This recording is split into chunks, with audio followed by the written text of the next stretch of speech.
అంటే చిరంజీవి గారితో చేశారు, మంచి హిట్లు ఇచ్చారు. వాళ్ళ తమ్ముడు పవన్ కళ్యాణ్ గారితో చేశారు. అంటే ఒకరు సినిమాల్లో ఉన్నారు, ఇంకొకరు పాలిటిక్స్‌లో హిట్ అయ్యారు, డిప్యూటీ సీఎం అయ్యారు. చిరంజీవి గారు మాత్రం అవ్వలేకపోయారు. మీకేమనిపిస్తుంది అంటే?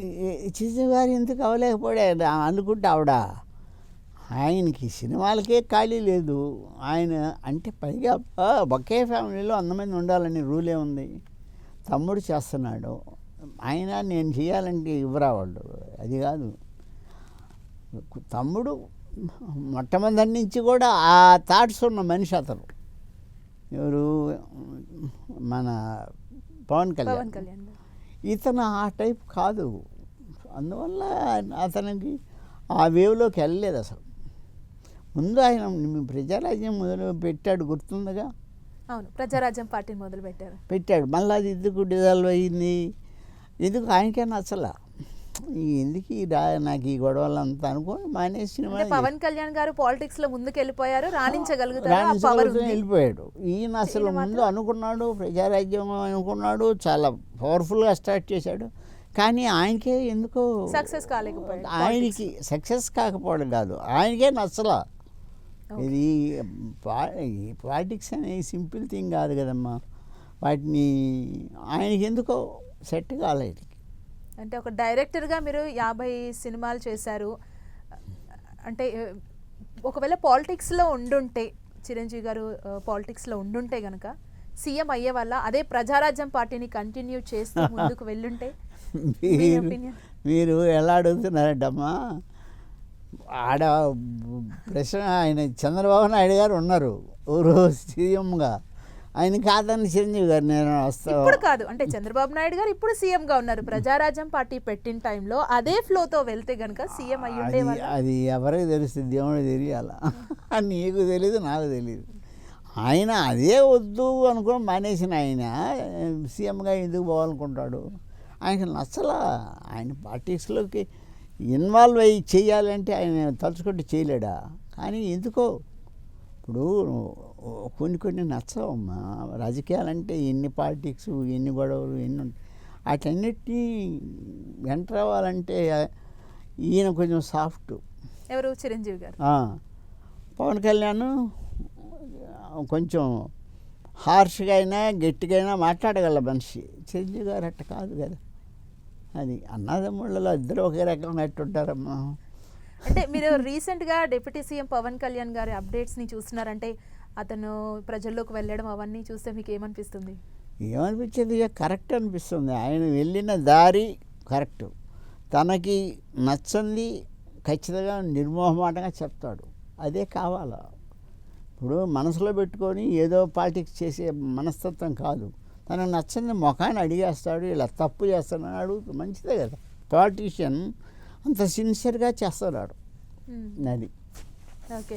అంటే ఇప్పుడు రీసెంట్గా పవన్ కళ్యాణ్ గారు ఒక సైడ్ పాలిటిక్స్లో ఉన్నారు, మరో సైడ్ సినిమాలు కూడా చేస్తున్నారు. హరిహర వీరమల్లు ఓజీ ఒకటి రాబోతుంది, అది పుట్టుకతో భగత్ సింగ్ ఒకటి కూడా రాబోతుంది. పుట్టుకతో వచ్చిన విజయం అది. అంటే సినిమాల్ని కూడా పవన్ కళ్యాణ్ గారు వదలట్లేదు కదా. గ్యాప్ ఇప్పుడు ఒక పాలిటీషియన్గా ప్రతిరోజు పని ఉండదు. ఒక నెల గ్యాప్ ఉంది, ఒక 20 రోజులు గ్యాప్ ఉంది. ఆ 20 రోజులు తనకి ఇప్పుడు మీరు యాంకరింగ్ చేస్తున్నారు, యాక్టింగ్ చేయమంటే చేస్తారుగా, అవకాశం వస్తే చేస్తారుగా. ఆయన అలాగే ఆయన పాలిటీషియన్గా ఉన్నాడు, బ్రహ్మాండంగా ఎదుగుతున్నాడు. ఒక 2 months రిలాక్స్డ్గా టైం ఉంది. ఒక సినిమా ఉంది, ఎవరో ఒక షెడ్యూల్ చేస్తాడు, ఒక 2 షెడ్యూల్ చేస్తాడు. పైగా ఆయన ఆర్టిస్ట్గా అప్పుడప్పుడు ప్రజలకు కనపడకపోతే డిజపాయింట్ అవుతారు ప్రజలు కదా. ఆయన అభిమానులు ఎంతమంది, వేల మంది ఉన్నారు, లక్షల మంది ఉంటారు. వాళ్ళు అరే మా హీరో యాక్ట్ చేయలేదే అనే ఫీలింగ్ వస్తుందిగా. అంటే ఇన్ని సినిమాల్లో ఇంతమందికి మంచి హిట్ ఇచ్చారు, అంతమందిని డైరెక్ట్ చేశారు. డైరెక్టర్ దాసరి గారిని మీరు డైరెక్ట్ చేశారు. మీరు ఒక సినిమాలోనైనా ఒక క్యారెక్టర్ చేశారా? మీరు వెండి తెర మీద కనిపించారా ఇప్పటి వరకు? కనిపించాను. ఇప్పుడు కాదు, మా గురువు గారు టీ కృష్ణ గారు తను సినిమా చేసే సినిమాలలో నన్ను ఒక చిన్న వేషం వేయించేవారు. ఓకే. ఏ సినిమాలో మా కోసం చెప్తారా? వందే మాత్రం ఒకటి చేశాను. ఒకటి కాదు, ఏదైనా అర్జెంటుగా నువ్వు ఒక ఆర్టిస్ట్ ఒక సీన్ చేయాలా, నువ్వు నన్ను వీళ్ళమ్మా నన్ను తెలుపుతున్నాడు. అవి టెంపరీగా ఏదో ఒక చిన్న బిట్ సీన్లు అంతే. త్రూఅవుట్ క్యారెక్టర్ యుద్ధ మాత్రం చేశాను.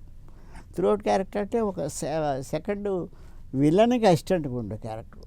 దానికి అప్పుడు అంటే కోట శ్రీనివాసరావుని ఇంట్రడ్యూస్ చేసాం మేము. ఒక పక్క విలన్ నర్రా వెంకటేశ్వరరావు, రెండో పక్క విలన్ ఎవరు కావాలంటుంటే కోట శ్రీనివాసరావు అయితే బాగుంటుందని నేను సజెస్ట్ చేశాను మా గురువు గారికి, టీ కృష్ణ గారికి. అప్పుడు ఆయన నాటకాలు నేను చూశాను. అప్పుడు రెండో విలన్గా కోట శ్రీనివాసరావుని పెట్టాడు. కోట శ్రీనివాసరావుకి ఒక అసిస్టెంట్ ఉంటాడు, నర్రాకి ఒక అసిస్టెంట్ ఉంటాడు. ఆ అసిస్టెంట్ క్యారెక్టర్ టెంపరీ ఎవరు లేరు, సుబ్బయ్య నువ్వు చేయి ప్లీజ్ అంటే అప్పటికప్పుడు వెళ్ళిపోవడమే క్యారెక్టర్లోకి. ఏముంది, ఏదో వేసరం పెట్టుకొని అలా. అంటే డైరెక్టర్గా మీరు ఇండస్ట్రీలో ఉన్నారు, ఇంత గొప్ప హిట్లు ఇచ్చారు, ఇంతమందికి హిట్ ఇవ్వడం జరిగింది హీరోలకు హీరోయిన్లు. అంటే మీ పిల్లల్ని హీరోలుగా మీరు చూడాలనుకోలేదా? లేదమ్మా, ఎందుకు వాళ్ళను సినిమా రంగంలో అస్సలు లేదు. ఎందుకంటే వాళ్ళు చదువుకుంటున్నారమ్మా. నేను చదివింది డిగ్రీ దాకా వెళ్ళా. డిగ్రీ దాకా వెళ్ళే దాంట్లో మధ్యలో ఒకటి డమ్మాలు కొట్టి 1-2 సబ్జెక్టులు ఫెయిల్ అయ్యి మళ్ళా రాసి ఇలా పోయాం. వాళ్ళు అలా కాదు, ఎగ్జామ్ని అలా వెళ్ళారు, పోస్ట్ గ్రాడ్యుయేషన్ దాకా వెళ్ళారు. ఇద్దరు ఆస్ట్రేలియాకి వెళ్ళి చదువుకోవడం మొదలుపెట్టారు. ఒకరేమో MICT చేశాడు, master of communication and intelligent information technology చేశాడు. ఇంకొక అబ్బాయి MED చేశాడు, అంటే master of engineering management MEM. ఇద్దరు పోస్ట్ గ్రాడ్యుయేషన్స్. మా కోడళ్ళు పోస్ట్ గ్రాడ్యుయేట్సే. అంటే రీసెంట్గా తల్లి మనసు అనే ఒక సినిమాని తీశారు, ప్రొడ్యూస్ చేశారు మీ అబ్బాయి. అంటే ఇంకా ఏమన్నా ప్రొడ్యూసింగ్లో ముందుకొచ్చే అవకాశం ఉందా సినిమా? అది చెప్పలేమమ్మా. అంటే సినిమా చిన్న సినిమా అమ్మా, ఇది చిన్న సినిమా ఇది. నెక్స్ట్ సినిమా తీస్తావో తీయలేము, ఇప్పుడేం చెప్పలేము.